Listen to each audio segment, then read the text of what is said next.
말세에는 여기서 저기서 다 내가 그리스도라고 들고 일어난답니다.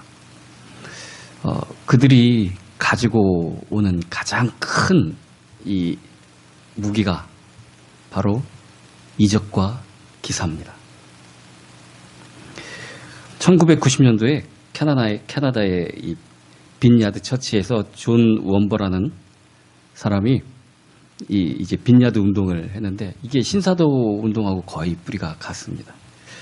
그래서 말씀 공부나 그런 것보다는 내적에서 내가 나한테 들려오는 소리, 직관적으로 들려오는 소리나 갑자기 이제 저희 아버지도 그런 거 많이 하셨는데 막 하면 막 넘어지잖아요. 그런 거. 그리고 막 어떤 좀 이상한 사람 아니면 막 그렇게 하기도 하고 막 몸부림치기도 하고. 근데 이게 빈야드 운동에서 더 이제 확 일어나긴 했지만 그 전부터 항상 있었던 일입니다. 퀘이커 교도라는 사람들 아시죠? 왜 요한 웨슬레가 배 타고 가다가 그들의 그 모라비안 형제가 그 유파인데 그 사람들의 그 열심을 보고 저 이단 같은 사람들도 저렇게 열심히 하는데 나는 정말 복음 전가하기 위해서 그렇게 열심히 했는가 하면서 회심을 하고 이제 감리교를 세웠던 것처럼 이 퀘이커 교도들은 기도를 그냥 하면은 그거는 성령의 역사 안 하는 거로 알았습니다. 퀘이크 땅이 흔들리듯이 흔들려야지. 그 기도를 막 이렇게 흔들어. 그게 퀘이커 교도들의 특징이었습니다. 뭐 그런 부류들이 굉장히 많았죠. 불건전 신비주의의 부류들이 굉장히 많았습니다. 그래서 육체로 나타나는 현상과 영적인 체험만이 신앙의 기초라고, 그런 게 나타나지 않으면은 성령 체험 못했네. 그런 게 없으면, 나타나지 않으면은 구원도 한번 생각해 봐야지. 정말 그게 나한테 나타나지는 체험이 성령 충만의 기초지 않나, 그렇게 주장을 했습니다. 우리나라에도 이 신사도가 2000년대에 아주 급물살을 타고 전부터 불건전 신비주의는 항상 있었습니다. 그런데 아주 급물살을 타고 들어와가지고 뭐 이런 집회가 굉장히 유행이었다고 그러는데 2000년대에 이 치아가 금리빨로 변하게 하는. 그래서 뭐 기도할 때 뭐 아말감 같은 거 떼어놓고 그런 게 다 금으로 변할지어다 그러면 금으로 변했어요 막 이런 일들이 일어나게 되었다고 합니다. 그게 굉장히 유행을 탔다고 합니다. 자, 그리고 역사와 기사와 이적이 일어나면은 이게 하나님과 함께 하시니까 저런 일들이 일어나지. 저런 일들이. 하나님이 계시니까 그런 일이 일어날까요? 물론 그럴 수 있습니다. 그렇지 않다는 거 아닙니다. 그러나 성경은 그것에 대해서 굉장히 조심할 것을 얘기하고 있습니다. 고린도후서 11장 13절에서 15절 보면은 사단의 자기를 광명의 천사로 포장을 하고 또 사단의 일꾼들도 의의 천사로 포장한답니다.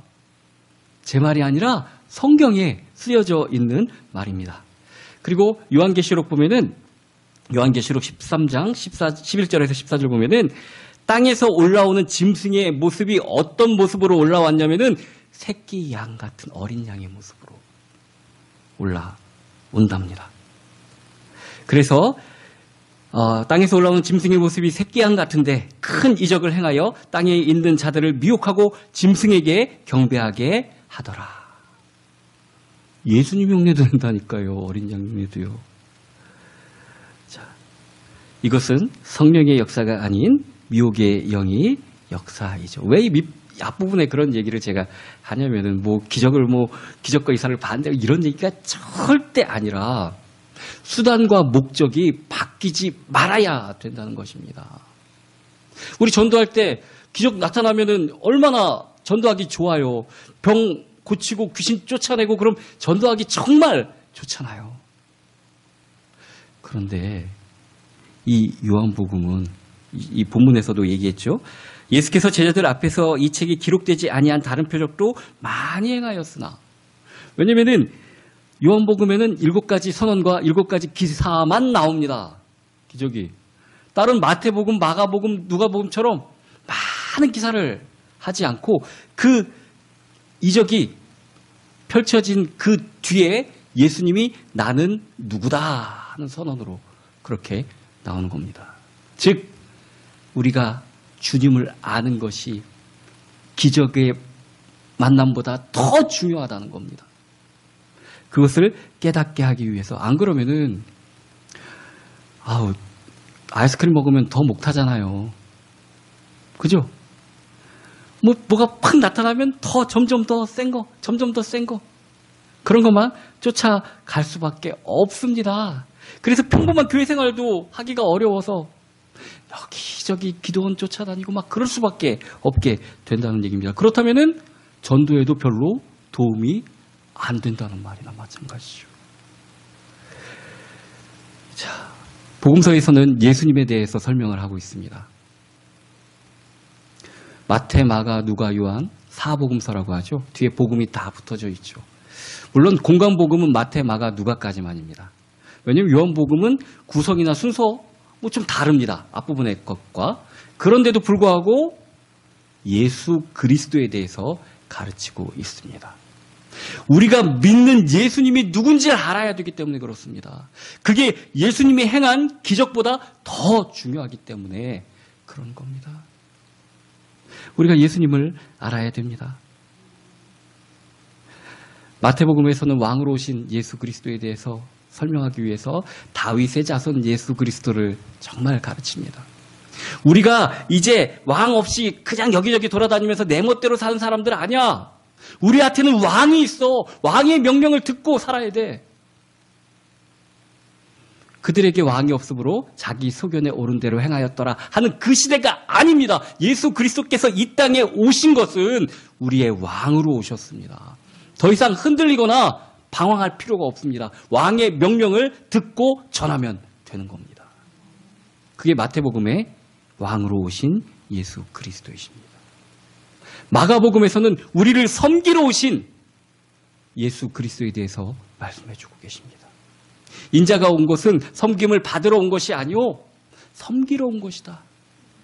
앞부분에 우리 찬양 드릴 때 우리가 주님의 마음을 닮아가야 되는데 주님이 뭘 닮아가는가 하면은 심판주 권세 금리 그런 왕. 우리가 다스림을 받아야죠. 왜 자꾸 우리가 왕으로 살라고 그렇게 애를 씁니까? 그럼 다 자꾸 불평과 불만밖에 없지 않습니까? 제자들이 예수님이 이제 점점 예루살렘으로 올라갈 것 같고 세력이 많이 쌓이니까 지들끼리 엄청 싸웠습니다. 초창기 불렀을 때는 안 그러다가 사람들이 예수님을 막 이렇게 따르고 예수님을 왕으로 세우려고 막 그런 무리들이 많으니까 지들끼리 막 싸우네요, 이제. 뭐 때문에 싸우냐면은 내가 1인자지. 예수님 왕 되면 내가 국무총리는 될 거야, 청년들. 무슨 소리야, 나지. 인품으로 보나 인물이로 보나 나지. 뭐 그렇게 싸웁니다. 싸우다가 선생님 들어오시면은 좀 똑바로 자리에 앉고 안 싸운 척이라도 해야 되는데 이 무식한 양반들은 어떻게 했냐면은 예수님한테 가서 선생님 우리 중에 누가 더 커요? 선생님이 후계자를 안 찍어주니까 우리끼리 싸우잖아요. 누가 우리 중에 수제자인지. 예수님 그때 수건 허리에 메고 와서 발 닦아주셨어요. 누구든지 섬기는 자가 큰 자다. 우리의 불평과 불만, 우리 마음속에 그런 것들이 예수님의 마음, 그 중에서 섬기는 자의 마음을 안 닮아서 그런 겁니다. 내가 섬김을 받고 싶어서 그런 겁니다. 높은 자가 되려면은 정말 섬겨야 됩니다. 우리 예수님은 섬겨주셨습니다. 우리를 섬기기 위해서 목숨까지 내려놓고 우리를 섬기기 위해서 십자가를 지신 겁니다. 아니 하나님이신 예수님이 그런데 뭘 이렇게 빳빳하게 나를 몰라줘. 내가 이런 사람이 아닌데 이러면 되겠습니까? 자, 마가복음은 섬기는 종으로 오신 예수 그리스도에 대해서 우리가 그 예수님을 좀 알자, 그렇게 강조를 합니다. 누가복음에서는 어떤 면을, 예수님의 어떤 면을 강조를 하나요? 우리의 대표로 오신 예수 그리스도, 사람의 아들로 오신 예수 그리스도를 강조를 합니다. 예수 그리스도는 사람이 아닌 부분이, 사람이 겪어야 될 부분을 하나도 놓치지 않고 다 겪으셨습니다. 완전한 사람으로 오셨습니다. 예수님이 우리 대표가 될 때 결격 사유가 하나도 없습니다. 완전한 사람이시기 때문에 그렇습니다. 완전한 사람으로 오셔서 우리의 약한 부분을 다 아십니다. 그래서 우리가 예수님 앞에 내려놓지 못할 것도 아무것도 없습니다. 아유, 저희는 뭐 높은 데에 계셔갖고 내가 우리 아나? 우리도 예수님같이 비참하게 살아보지는 못했습니다. 아무리 가난한 사람도 애기 처음 태어나면은 어떻게 귀하게 해서 아름하게 목에라도 놓고 그러지 말 모기통에 놓지는 않습니다. 그죠? 어떤 인간도 자기 자리를 예수님 앞에 내어주지 않았다는 얘기입니다. 어떤 인간도. 그렇게 오신 분이 예수님이십니다. 예수님은 우리의 약함을 잘 아십니다. 그래서 나를 아시고 나의 죄를 대신해서 십자가를 지신 것입니다. 그렇다면 오늘 요한복음은 예수님의 어떤 면을 말씀하시나요? 좀 다르죠? 뭐 족보가 쭉 나오는 것도 아니고 요한복음은 그렇지 않습니다. 처음부터 선언을 하는데 하나님으로, 창조주 하나님으로 선언을 합니다. 자, 하나님의 아들이라는 얘기, 또 누가복음의 사람의 아들이라는 얘기는 원래 두 번째 세대가 확실하잖아요. 그 종에 대해서. 사람의 아들은 사람일 수밖에 없잖아요. 첫 번째 사람보다 더 확실한 게 사람의 아들이잖아요. 그래서 완전한 사람이란 뜻이 사람의 아들이란 얘기고, 하나님의 아들이란 얘기는 완전하신 하나님이란 얘기입니다. 태초에 말씀이 계시니라.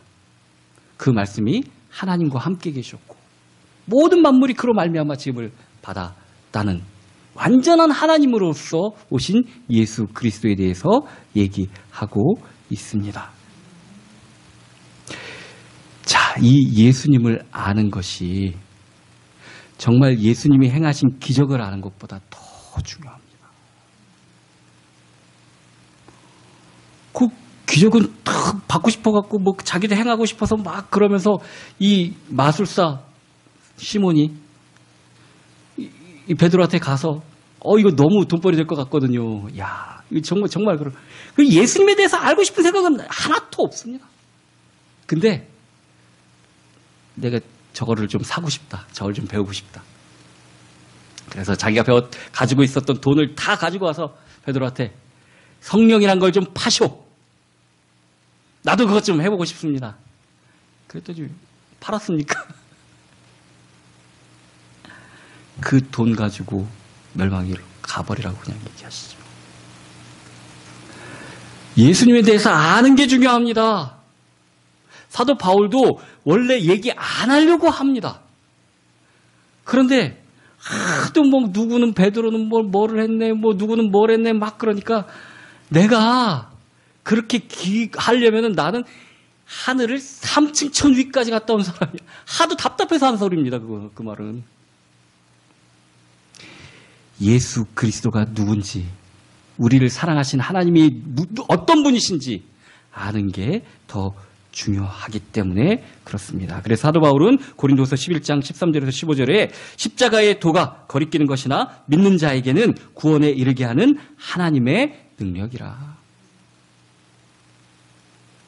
왕으로, 종으로, 또 사람으로, 하나님으로 오신 그 이유가 우리를 위해 십자가를 지기 위해 오셨다는 게 어떤 사람들이 보기엔 정말 꺼리끼는 것이고 미련한 것처럼 보이지만 그것이 우리를 구원하는 것이라는 겁니다. 다른 것은 없다는 얘기입니다. 그래서 표적을 마킹해서 전도하려고 하는 분들, 사도 바울처럼 전도할 때 기적이 나타나는 겁니다. 그냥. 근데 뭐를 보여줘서 전도하겠다? 이거는 십자가의 도가 뭔가 좀 부족하니까 뭐 소스를 갖다가 MSG라도 좀 쳐야 되나? 이렇게 생각하는 거나 똑같다는 얘기입니다. 십자가면 충분합니다. 예수 그리스도면 충분합니다. 우리가 믿을 때 이 표적이 필요할까요?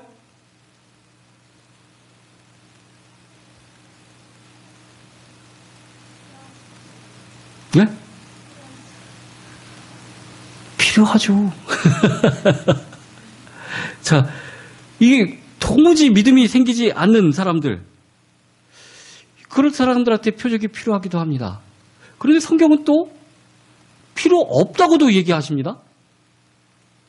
제 말이 아니라 요한복음 4장 48절 보면은 너희는 표적과 기사를 보지 못하면 도무지 믿지 아니하리라. 그런데 믿음은 거기서 나오는 게 아니라고도 얘기를 합니다. 어쩌라고요? 어쩌라고 그러시는 것이죠? 자, 이 표적이라는 말에 의미가 있습니다. 기적, 권세 할 땐 듀나미스, 하나님의 역사, 다이너마이트 같이 터진 하나님의 역사를 얘기하지만 여기서 말하는 이 표적이라는 얘기는 다른 것으로 인도하기 위한 지표라는 그런 표지, 그런 의미가 있는 것입니다. 헬라어 세메네이 온, 세메네이 아, 여기 이런 표현을 표적에 사용을 했는데 이것은 표지판 그런 것처럼 어떤 것을 알리기 위한 표시, 상징, 암시, 어떤 사건이 일어나기 전에 전조, 이런 뜻입니다. 그래서 이런 표시를 보여주면서 진짜를 알게 하는 겁니다. 진짜가 뭐죠? 예수 그리스도입니다. 뭐 감자 캐듯이 무덤에서 죽은 자 끌어낸다고 그게 아니라 예수님이 진짜라는 겁니다. 진짜. 그 표적을 통해서 예수를 알게 하는 게 진짜라는 것입니다. 그 표적 자체가 의미가 있는 것이 아니라 사건을 통해 주어지는 또 다른 의미, 바로 예수 그리스도를 알게 하는 것, 또 예수가 하나님이심을 믿게 하는 것, 그것이 그 표적의 정말 중요한 기능이라는 얘기입니다. 예수 그리스도께서 요한복음에서는 7가지 표적을 행하신 것을 기록을 해놨습니다. 첫 번째가 가나안 혼인잔치에서 물로 포도주를 만드신 것입니다. 물하고 포도주는 본질이 다른 겁니다. 그죠? 만약에 백포도주를 적포도주로 만들었다 하면은 같은 것의 형상만 바꾸는 거죠. 그런데 물로 포도주를 만들었다는 얘기는 본질을 바꿔준다는 얘기입니다. 그렇지 않으면 우리 구원 못 받습니다, 솔직히. 그죠? 우리 본질이 바뀌어져야 됩니다. 우리가 어떻게 남을 위해 살고 어떻게 주를 위해 살겠습니까? 애들 말로 다뻥. 그죠?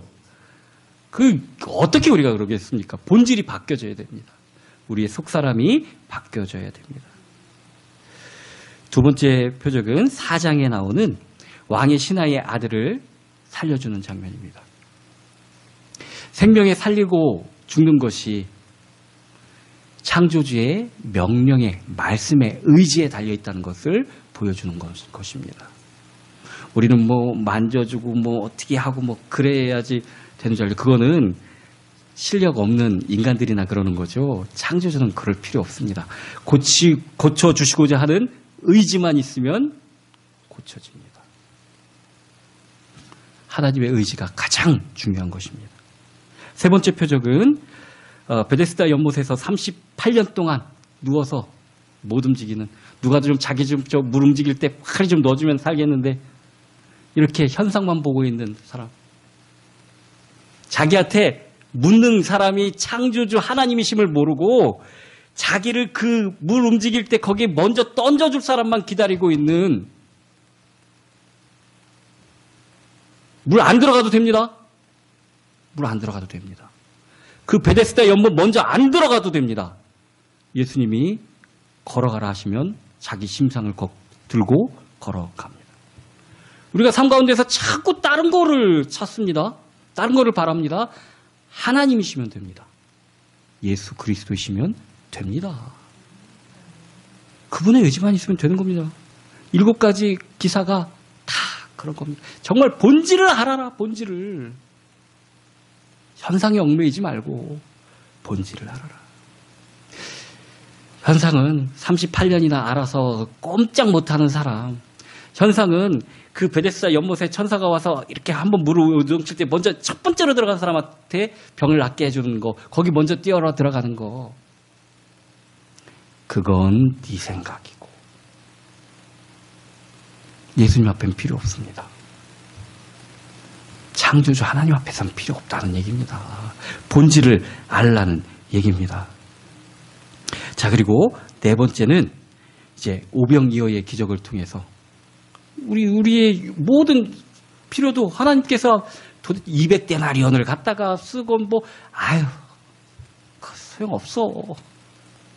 그죠? 그 떡집은 대박이었을 겁니다, 아마.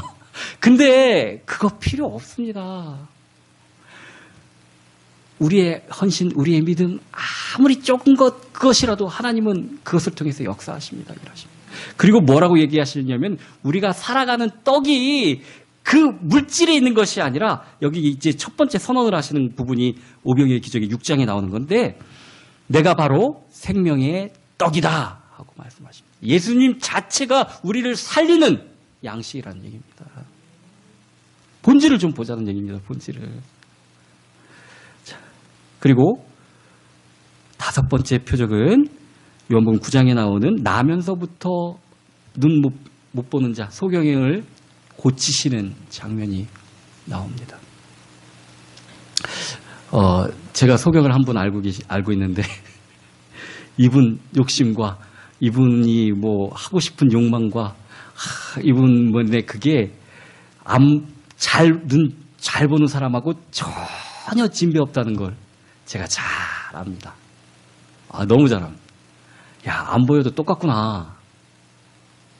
정말 똑같습니다.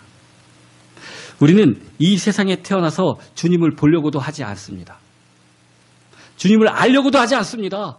예수 그리스도에 대한 궁금증이 없습니다. 나면서부터 생각도 안 했습니다. 그것도 주님을 만나야 눈 떠집니다. 주님을 만나면 눈이 떠져야 정상입니다. 주님을 만나고도 여전히 눈에 돈이 꽉 덮여갖고 아니면 뭐 세상 게 꽉 덮여갖고 아무것도 못 본다. 다시 한번 주님 앞에 간절히 기도하고 주님 만나야 됩니다. 이거 벗어져야 됩니다. 그래야 주님께서 말씀하신 것처럼 안약을 사서 눈에 발라서 보기에 봐라. 좀 봐라. 봐야죠. 진짜를 봐야죠. 예수 그리스도를 알아볼 수 있어야 되는 것입니다. 이때 두 번째 선언을 또 하시죠. 내가 세상의 빛이다. 다른 거 다 가짜입니다.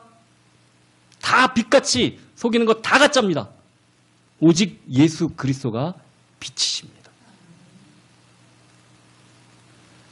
자, 그리고 6번째 기적은 요한복음 11장에 나오는 나사로를 살리신 생명의 주가 하나님이시기 때문에 하나님의 의지가 있으면 죽은 지 얼마가 되든 살립니다. 그죠? 처음에 이제 이 남매 중에 마르다 마리아가 내가 이 나사로가 다시 살 거라 그랬더니 주님 언젠간 다시 살겠죠. 그러면서 이제 문 열어놓으니까 추워서 죽은 지 3일이나 지나서 냄새 나요. 믿는 걸까요? 안 믿는 걸까요? 뭐 어떻게든 되겠죠. 이거잖아요. 그냥 신앙이. 진짜 예수 그리스도께서 부활이고 생명이신 그 믿음이 있어야 된다는 얘기입니다. 이때 하신 말씀이 주님께서 선언하신 그 세 번째 선언이 나는 부활이요 생명이니 나를 믿는 자는 죽어도 살겠고 살아서 나를 믿는 자는 영원히 죽지 아니하리라. 이게 정말 알아지고 믿어져야 되는 것입니다. 자, 6번째까지 그 기적은 이렇게 명확하게 학자들 사이에 이견이 없는데 7번째가 뭘로 들어가야 될 것인가? 보통 기적을 사람들을 상대로 하신 그것을 기적으로 넣기 때문에 이게 좀 함량 미달같이 생각되는 부분이 있습니다. 기적으로 우리가 보기에는 기적인데 그게 뭐냐면은 물 위로 걸어오신 장면이죠. 근데 이게 말씀을 전하실 때나 어디 뭐 하고 그러실 때가 아니라 이 부분을 표적으로 넣어야 되나? 그래서 어떤 분들은 그거 대신 본인 스스로 무덤에 계셨다가 사흘 만에 부활하신 그것을 7번째로 넣습니다. 그러면 근데 나는 부활이요 생명이냐 하는 그 선언하고 좀 겹쳐지잖아요. 나사로 살리실 때 하셨던 말씀인데. 그래서 그냥 물 위로 걸어오신 베드로에게 깨달음을 주신 그 장면을 넣기도 합니다. 중요한 것은 예수가 누구인지 그 본질을 아는 것입니다. 이 표적들을 행하셨을 때 사람들의 반응은 3가지로 나타났습니다. 첫 번째는 안 믿어요. 어떤 표적을 행하든지 안 믿어요. 그 정말 심한 게 요한복음 11장 47절 보면은 이제 나사로가 살아났지 않습니까?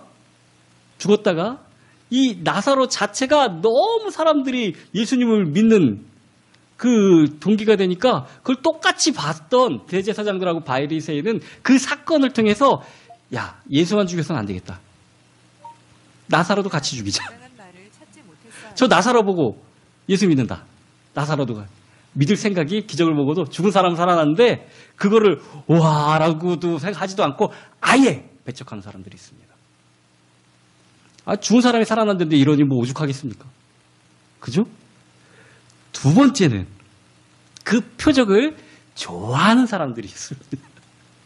믿으려고 하지는 않습니다. 그런데 그걸 엄청 좋아하는 사람들이 있습니다. 예수님 주위에 구름같이 따라다녔던 사람들이 대부분 그런 사람들입니다. 그래서 사람들 특징이 있죠. 계속 표적을 구합니다. 계속 구합니다. 한 번 더 해봐. 한 번 더 해봐. 예수님 무슨 저 개인기 하듯이 어디 보면 한 번만 더 해봐봐. 한 번만 더 해봐봐. 어우 대단하네. 한 번만 더 해봐. 그게 표적을 하시는 그 무슨 의미가 있습니까? 예수님께서 표적을 하시는. 그 아무 의미가 없습니다. 세 번째가 예수님께서 표적을 행하시는 이유인데 그 표적으로 말미암아 예수님을 알고 예수님을 따르는 사람들이 있어요. 이러기 위해서 예수님께서 표적을 보이신 것입니다. 지금도 우리에게 기사와 이적을 행하시게 하는 이유는 이겁니다.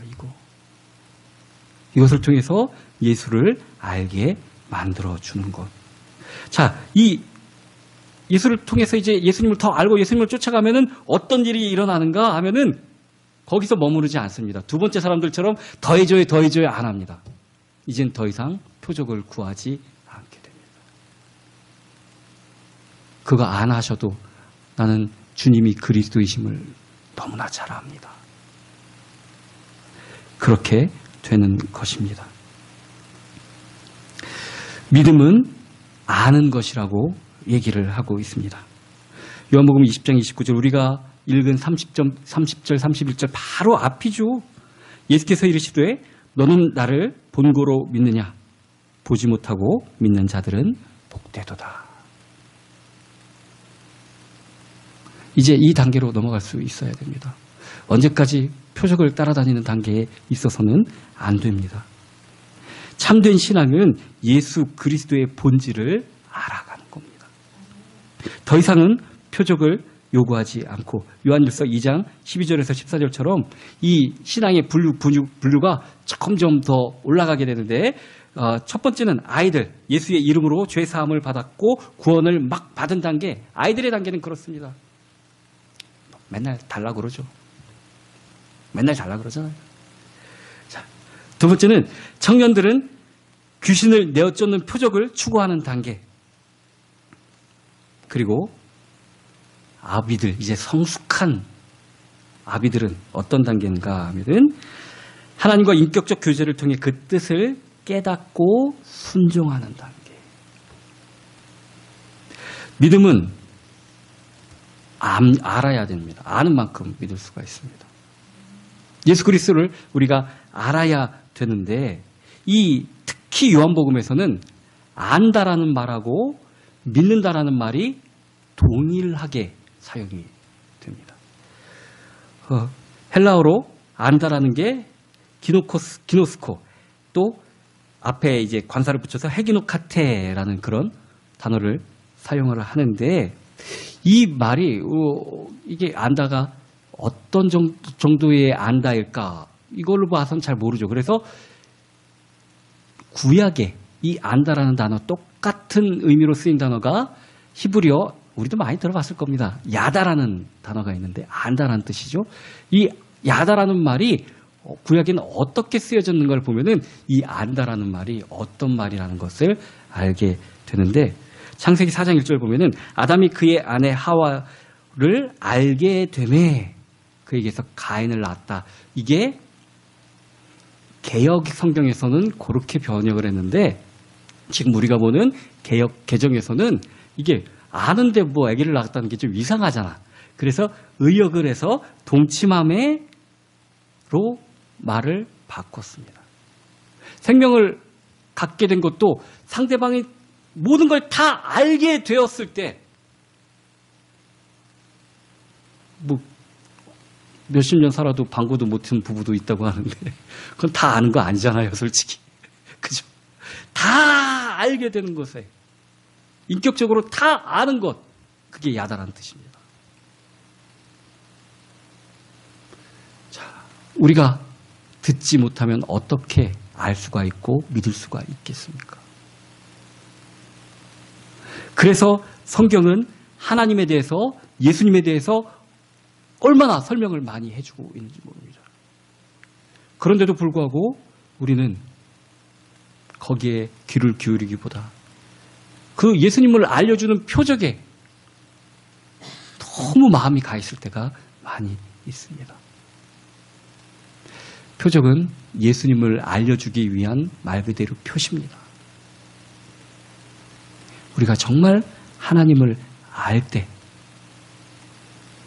하나님이 우리를 통해서 하시고자 하는 일을 알게 되고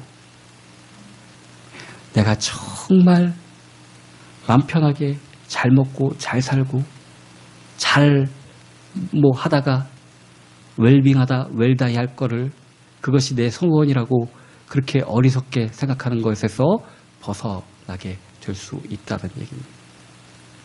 제가 정말 좀 뭐 좋게 하겠지 하지만 좀 기가 차게 생각하는 것 중에 하나가 동물복지라는 겁니다. 동물도 마음 편하게 잘 키워줘야지. 그래야지 그거 먹을 때 우리도 좋다는 겁니다. 이 세상의 것에 소망을 두고 사는 사람들은 동물 복지를 추구하는 거나 비슷한 겁니다. 우리의 삶의 목적이 그런 게 아닙니다. 허멀건하게 살찌우는 게 아닙니다. 깨달아야 됩니다. 정말 우리가 힘써 하나님을 알아야 됩니다. 하나님의 뜻을 알고자 노력해야 됩니다. 주님을 바라보고 나간다는 것, 그런 의미입니다. 주님을 따른다는 것, 그런 의미입니다. 주님의 마음을 본받는 자라는 것이 그런 의미입니다. 주님을 믿고 나가는 저와 여러분이 되기를 예수 그리스도의 이름으로 축원합니다.